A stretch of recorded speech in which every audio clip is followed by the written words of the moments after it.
Hello po mga kababayan, si Dante Maravillas. Tuwang-tuwa yung ating Pangulong Bongbong Marcos sa pag-akyat ng ating bansa sa upper middle income status. Mayaman na tayo.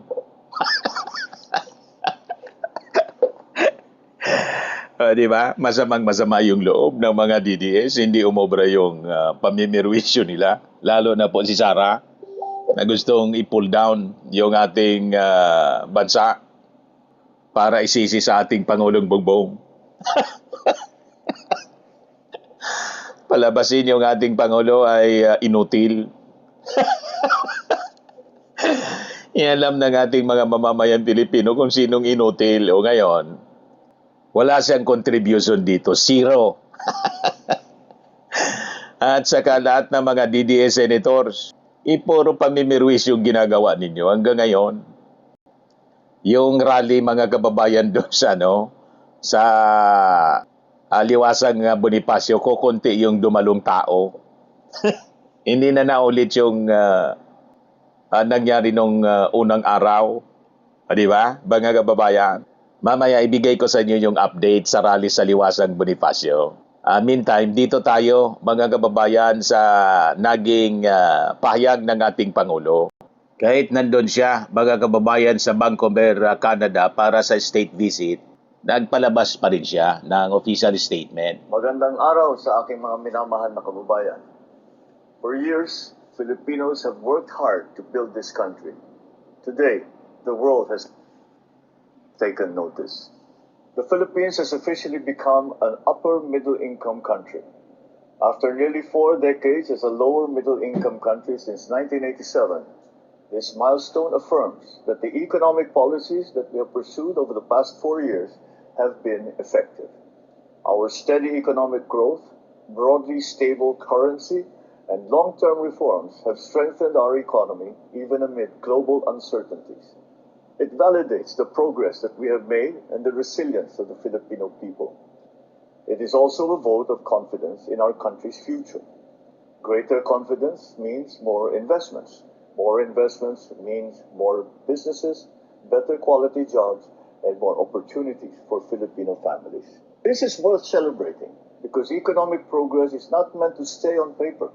It is meant to open doors, put food on the table, and give every Filipino the chance to build a better life. That is the work that we will continue to do until every family feels the benefit of our country's progress. Maraming salamat po. Yan ang bagong Pilipinas.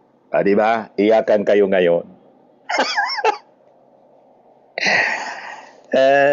Di ba, mga kababayan, masaya tayo. Hindi na tayo tinuturing na mahirap ng World Bank. Upper middle income class yung classification ni status natin sa buong mundo, mga kababayan. Di ba nakaka-proud yun? Hindi pwedeng lagi na lang tayong mahirap. Yan ay dahil sa pagsusumikap ng ating Pangulong BBM. Ngayon lang po siya nangyari, mga kababayan, sa kanyang administration. Not in the administration of Cory Aquino, not in the administration of Ramos, of Erap, of Gloria Macapagal Arroyo, of Pinoy, of Digong, kundi po administrasyon ng ating Pangulong Bongbong Marcos. Dito tayo, mga kababayan, na-achieve sa administrasyon ng ating Pangulong Bongbong Marcos ang isang pagiging middle income, upper middle income status ng ating bansa being recognized ng buong mundo ngayon. Hindi po kwento-kwento, mga kababayan. Aanin mo yung mataas yung ratings ng presidente. Hindi naman po niya mataas lang yung ratings niya. Hindi yung ratings ng ating bansa, yung kabuhayan ng ating bansa. Di ba po, mga kababayan? Ang importante yung umangat yung ating economic status. At ito na nga po ngayon, mga kababayan, nung nangyari. Single-handedly, walang tulong si Sara. Walang tulong yung mga DDS senators. Ang may parte rito, ang ating mga mamamayang Pilipino na sumusuporta sa ating Pangulong Bongbong Marcos, pati siyempre yung kanyang economic team. Di ba po? At siyempre, lahat ng kanyang mga magagaling na mga cabinet secretaries. Ito yung rally ng mga INC members na pinapalabas ng INC mga kababayan, multi-sector daw. Paano multi-sector? Kayo-kayo man lang nandun dyan. Di ba? Isang grupo lang mga kababayan. At siyempre, yung mga DDS ang nandiyan dyan kasi DDS yung sinusupport ninyo. Umabot lang ng 2,500 as of 2 p.m. kanina. Ay, hindi, 3 p.m. pala. Ayan o. The protesting crowd at Diwasang Bonifacio in Manila has reached 2,500 as of 3 p.m. according to Manila Police District.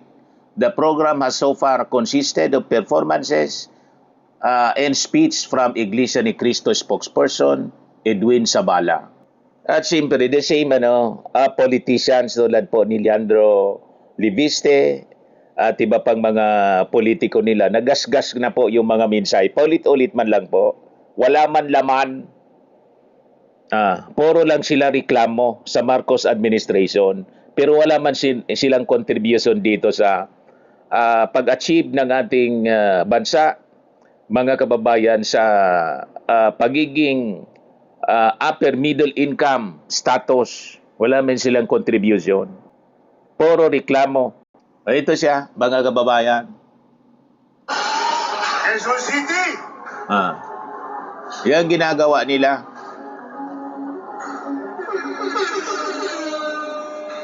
So yan man lang ang crowd nila. 2,500 sa estimate ng Manila Police. Tingnan natin kung dadagdag pa maya-maya paggabi. Malamang hindi na po. And because of that, malamang magsipag-alisa na lang, uwian na. At yung ating Pangulo, uuwi, presidente pa rin ng Pilipinas.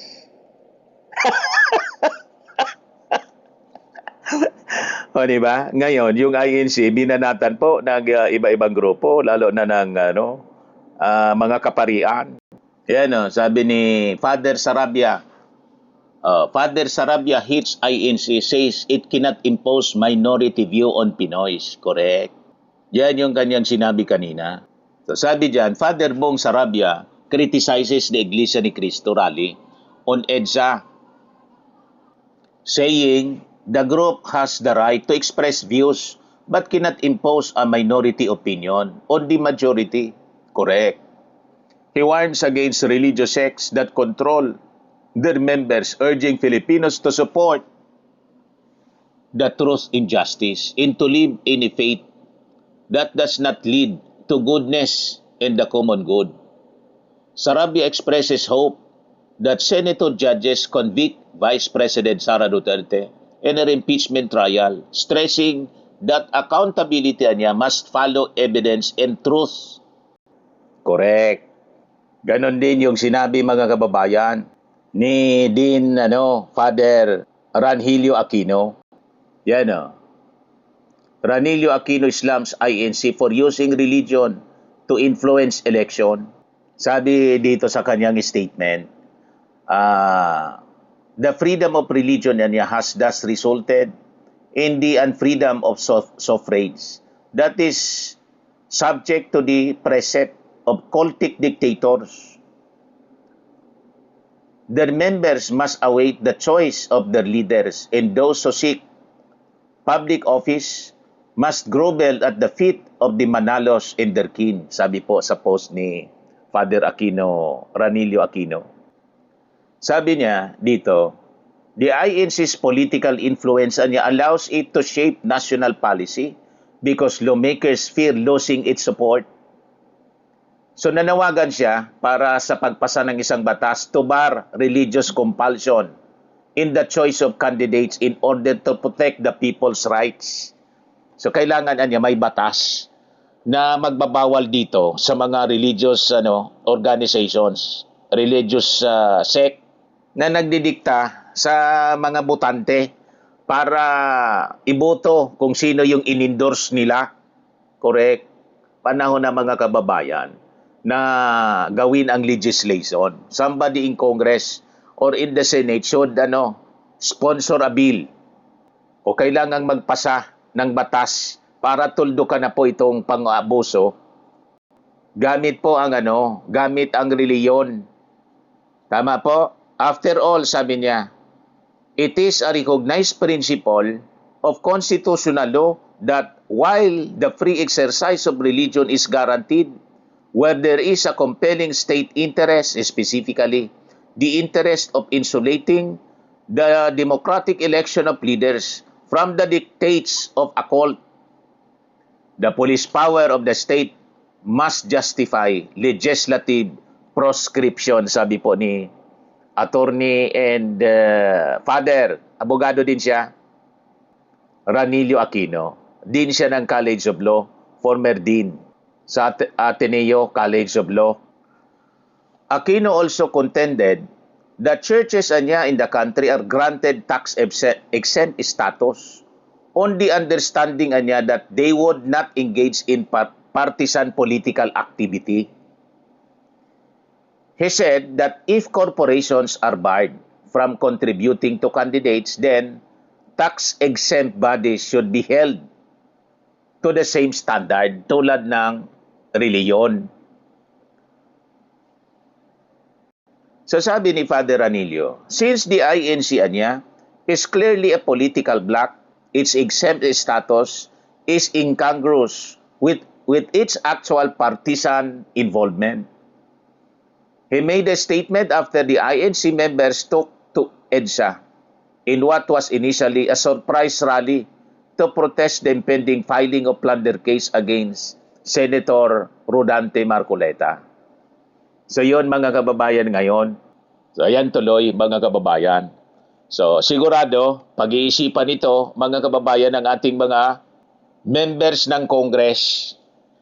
Kung panahon na, with this suggestion ni Father Ranilio Aquino, kung panahon na ba talaga na magpasa ng batas para ibawal sa kanila ang ganyang ugali ng ganong sistema ng pag-ugali mga kababayan, na sila na yung nagdidikta.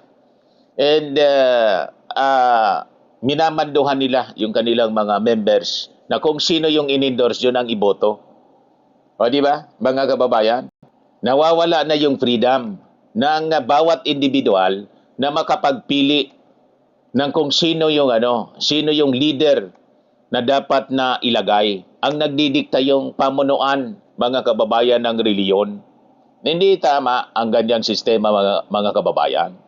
Ngayon, yung grupo ng trillion peso marches, yung nagsagawa din ng pagmarcha, nagpalabas na rin po ng statement sa ginagawang ito ng Iglesia ni Cristo. Yan o. Joint statement. The groups which previously organized last year's trillion peso marches on EDSA. Ito yung statement on the use of EDSA to shield political accountability. So sabi dito, the trillion peso march on EDSA argued that no public official should be required large-scale mass mobilization to shield themselves from legal investigations. While affirming the constitutional right to peaceful assembly and religious freedom, the coalition emphasized that collective institutional power must never be used to subvert the rule of law or intimidate independent judicial bodies. Correct. They noted that demobilization caused massive traffic disruptions and inconveniences for ordinary citizens without a compelling civic purpose. The central question confronting the Filipino people is simple, sabi po nila. Why should any politician need tens of thousands of people to defend him against a legal investigation? Yon mga kababayan, yung kanilang posisyon. So sabi ng coalition mga kababayan, the Filipino people deserve. We likewise reiterate our call for a thorough, impartial, and independent investigation of all individuals implicated in alleged corruption, including the reported flood control anomalies in other cases, regardless of political affiliation, whether they belong to the Marcos camp, the Duterte camp, the opposition, or any other political coalition, must be entirely irrelevant. Justice loses its legitimacy when it becomes selective, and democracy is weakened whenever accountability becomes partisan. You see? Wala silang sympathy, mga kababayan, sa broad coalition ng iba-ibang grupo. Kaya sinasabi nilang multi-sector sila. That is a false claim ng INC mismo, mga kababayan. Yan ang mababasa natin doon sa live coverage nila na multi-sectoral daw sila. Isang grupo lang po kayo plus DDS, yun man lang po. Di ba? The Filipino people deserve institutions that pursue the truth without fear or favor, sabi po nila. Leaders who submit themselves to the rule of law rather than seek protection from it, and the political culture where public office is understood as public trust, not a shield against investigation. We reject every attempt, whether by politicians, influential organizations, or self-appointed moral authorities, to exploit public faith, democratic symbols, or popular support in order to insulate the powerful from accountability. We call on the public to remain vigilant, reject false and divisive narratives that undermine the rule of law, and reclaim the enduring spirit of EDSA, spirit that stands not for personalities or political interest, but for truth, justice, democratic accountability, and the principle that no one is above the law. Yan ang sabi po ng grupo. So ano kayo ngayon? Di ba? Wala kayong suporta mula sa masses, mula sa broad coalition ng iba-ibang sektor. Kayo lang ang nandiyan dyan, INC plus DDS. Di ba? Ang lahat na nagsasalita ng mga senador, puro DDS, mga kababayan. This is to defend Marcoleta, then ultimately defend Sara. Yan man lang po ang objective nila, mga kababayan. Kaya si Digong, sabi ni Kitty Duterte, nanggatong pa habang nakakulong si Digong, may mensahe daw. Ayan, sabi dito sa report ng News 5. Ex-President Duterte sa INC rally, ipagpatuloy ninyo yan. Ibinahagi ito ni Kitty matapos bisitahin ng ama na nakakulong ngayon sa The Hague, Netherlands. Sa mga Pilipino, ipagpatuloy ninyo yan. Yun ang sabi ni PRRD. Sa abuso nila sa atin, darating yung panahon na mapupuno talaga yung Pilipino. Anya. Baliktad yata. Kayo yung nang abuso sa ating mga mamamayang Pilipino. Kaya nga po kayo nakakulong dyan because of the crimes against humanity. At si Sara, yung anak ninyo, inaboso yung pundo ng ating gobyerno at ayaw niyang sagutin ng direkta. Puro pag-iwas. 'Di ba? Yung abuso po, yung pagbabanta mismo ng anak ninyo sa ating Pangulong Bongbong, kay Lisa Marcos at kay Martin Romualdez. Yun ang malinaw na abuso. Puro baliktad po yung mga sinasabi ninyo eh. Ayan lang po, mga kababayan, yung ating short video ngayon. Ako po si Dante Maravillas. Bye-bye po. God bless.